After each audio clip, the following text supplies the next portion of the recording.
KBO 리거가 2024 시즌을 맞이해서 새 단장에 나섰습니다. 수비 시프트 제한을 비롯해서 굉장히 많은 규정들이 바뀐 건데요. 오늘 이 부분에 대해서 정문호 프로와 함께 이야기 나눠보도록 하겠습니다. 네. 일단 먼저 굉장히 지금 핫한 이슈 중에 하나가 우리가 이제 평소 알고 있는 자동 볼 판정 시스템에 관한 굉장히 세부적인 내용이 나왔고요. 네네. 그리고 이제 베이스 크기를 확대하고 네. 그리고 또 하나가 이제 수비 시프트를 제한하겠다라는 네. 이야기가 나왔습니다. 네. 이 규정들 바뀐 거 듣고 좀 어떠셨나요? 일단 뭐 MLB에도 그렇게 하고 있고 이제 국제 대회에서도 그렇게 이제 하기로 했으니까 KBO 리그도 한번 해보는 것도 괜찮을 거라고 생각을 하는데, 문제는 이제 우리 타자들 입장에서는 굉장히 좀 유리할 수도 있다라는 좀 생각이 듭니다. 예. 그러니까 수비 시프트 이번에 바뀐 규정이 타자들한테는 굉장히 유리할 거다라고 네. 보시는 거죠.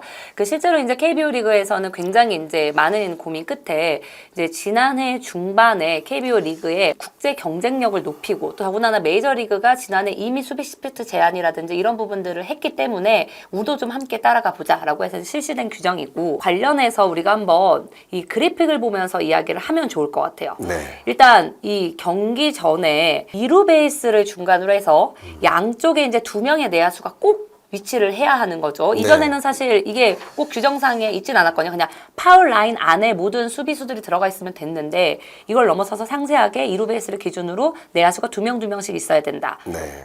그래서 한쪽으로 3명이 치우쳐 있거나 하는 경우는 안 된다. 그리고 또 중요한 것 중에 하나가 내야 같은 경우는 이 흙을 벗어나면 안 된다. 네. 그리고 이제 외야 같은 경우는 내야에 제한할 수 없다. 그러니까 이제 들어올 수 없다라는 네. 거죠. 네, 그래서 네. 이 부분을 만약에 이제 게임이 이제 타자가 이제 치기 전에 만약에 어기게 된다면 네. 볼 판정을 할 건지 아니면 기초 타격을 했던 그 판정을 유지할 건지 이 부분을 이제 타자가 선택할 수 있게 되는 건데, 네.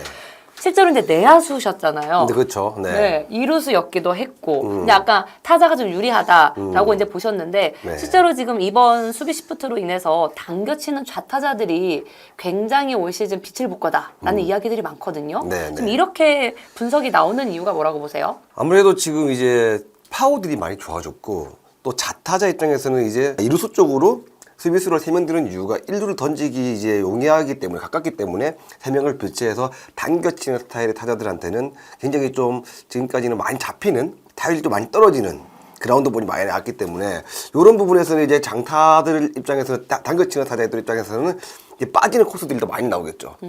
그리고 이제 외야하고 이루수, 예전에 또 이익수라는 얘기가 있었잖아요. 그렇죠. 잔디에서 수비하는 경우가 되게 많았었는데 그 공간도 넓어지기 때문에 이제 당겨치는 타자들 입장에서는 굉장히 유리할 수도 있다고 저는 보고요. 외야들이 내야로 들어온 경우가 게임 후반에 긴급한 상황에 들어올 경우도 있었는데, 이제 그런 것도 안 되고, 네. 시프트란 자체부터가 굉장히 고속에서 이제 세이브 매트리스가 이제 들어오면서 많이 이제 변화가 되었지만, 이제 진짜 세밀하게 이제 분석을 통해 가지고 이루수하고 유격수하고 진짜 한 발 차이로 센터 라인에서 붙어 있을 수 있는 거고, 정말 삼루수하고 유격수하고 진짜 요만큼 이렇게 붙어 있을 수 있는 거고, 그렇기 때문에 저도 이 각 구단마다 어떻게 이제 배치할지는 모르겠지만 굉장히 올해 재미있는 상황들이 많이 나올 것 같습니다. 예. 그 실제로 국내 리그에서 당겨치는 좌타자 하면은 우리가 이제 대표적인 선수들 몇몇이 떠오르는데, 그 2022년에 이제 수베로 감독이 당시 한화 감독일 시절에 LG의 김현수 선수가 타석에 올랐었을 때 이제 외야수 4명을 두는 네네네. 이제 우측으로 치우쳐가지고 외야수를 4명을 두는 이런 극단적인 시프트를 보여주기도 했고, 네.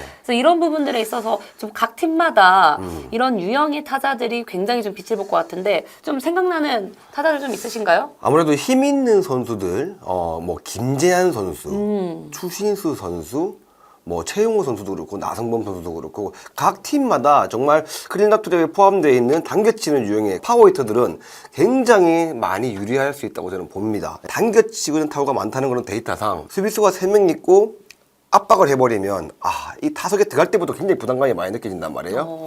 근데 예전처럼 이제 기본적인 포지션에서 수비를 해야 되는 이제 다시 그런 룰이 나왔기 때문에 굉장히 타석에 마음 편안하게 들어갈 것 같다는 느낌도 들었고, 투수들 입장에서도 당겨치는 타자한테 같은 경우에는 볼 배합이 극단적으로 글로 들어가면 되는 거지만, 이제는 넓어졌기 때문에 범위가 볼 배합도 굉장히 어려워질 것 같습니다. 그러니까 이제 배터리 입장에선 최대한 안 맞아야 하기 때문에 그렇죠. 안타를 네. 내주지 않아야 되고, 네. 이제 수비 시프트라는 어떤 전력적 싸움에서 상수가 너무 줄었기 때문에 네. 팀마다 아마 이제 이런 경우의 수들을 많이 생각하게 될 텐데, 그럼 또 궁금한 것 중에 하나가요. 아까 좀 잠깐 언급해 주셨지만 2루를 기점으로 내야수들이 이제 2명씩 갈라지기 때문에 네. 이 부분에서의 맞춤 어떤 또 시프트가 또 나오지 않을까라는 생각도 좀 들거든요. 이걸 좀 어떻게 활용해 볼 수 있을까요, 현장에서는?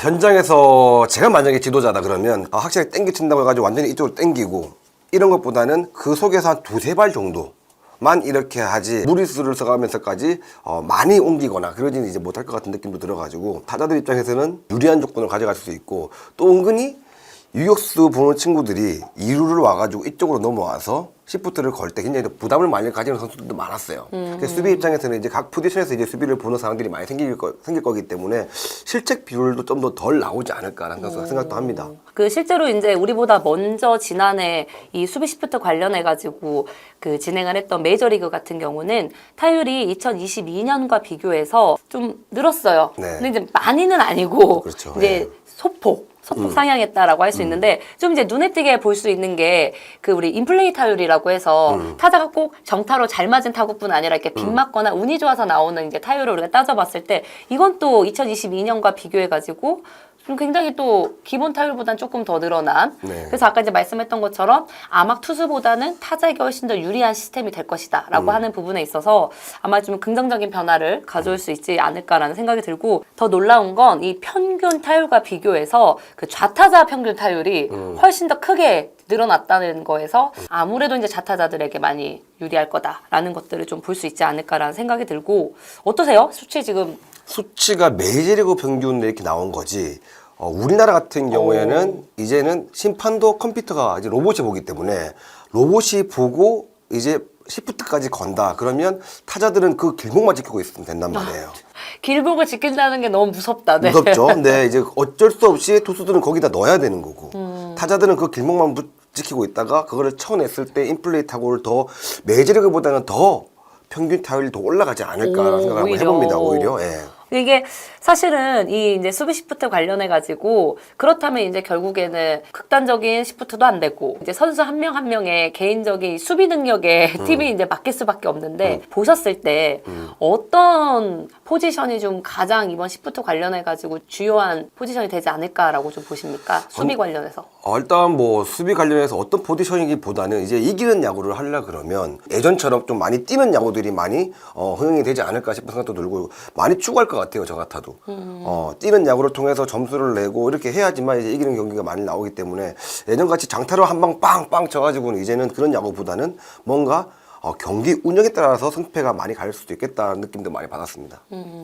그 이제 이루수셨잖아요. 만약에 지금 현역인데 이런 시프트가 딱 됐다. 준비를 해야 된다. 네. 어떻게 경기를 하시겠어요? 저는 솔직히 시프트에 대해서 크게 선호하지 않은 선수였기 때문에 저 역시도 진짜 장거 치면 한 3발 정도 2발 이렇게 좌우로 왔다 갔다 거리는 스타일이었어가지고 저는 시프트보다는 그 선수의 능력, 지금 컨디션, 우리 투수의 컨디션 그 다음에 이 투수의 컨트롤 오늘 상황 이런 것들을 모든 걸 계산해가지고 오늘은 생각보다 덜 가야겠다 더 가야겠다 이런 느낌을 가지고 저는 수비했기 때문에 저거는 순간적인 느낌이라고 저는 봅니다.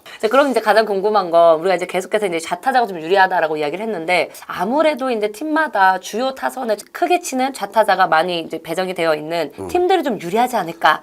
라는 이제 예측을 조금 해볼 수 있거든요. 네. 그래서 이제 실제로 저희가 이제 팀별 좌타석 비중 순위를 따져봤을 때 일단 LG 트윈스가 가장 높아요. 그렇죠. 네, 타율도 좋습니다. 네. 네. 그리고 이제 다음으로 이제 뭐 삼성, SSG, 키움 뭐 이렇게 쭉 가고 있는데 팀으로 따져봤을 때 어디가 좀 더 유리할 것 같다. 뭐 이런 예측 가능할까요? 아무래도 그래도 좌타자가 많은 저는 LG 트윈스가 좀 많이 유리할 것 같고요. 그리고 두산도 좀 네, 영향을 좀 받을 것 같고 모든 팀들이 지금 근데 좌타자에 많은 파워히터들이 포진돼 있어가지고 어떤 팀이라고 표현하기보다는 그날의 컨디션에 저는 좀 많이 달려있다고 보기 때문에 그래서 올 시즌에는 굉장히 시프트를 뚫는 연습보다는 캠프 때부터 이제 정확성을 많이 추구하는 이제 연습을 또 많이 준비를 할 것 같은 생각도 들어가지고 일단 저희가 오키나와에 가서 한번 눈으로 보면서 어떻게 연습하고 있는지 한번 봐야 될 것 같습니다.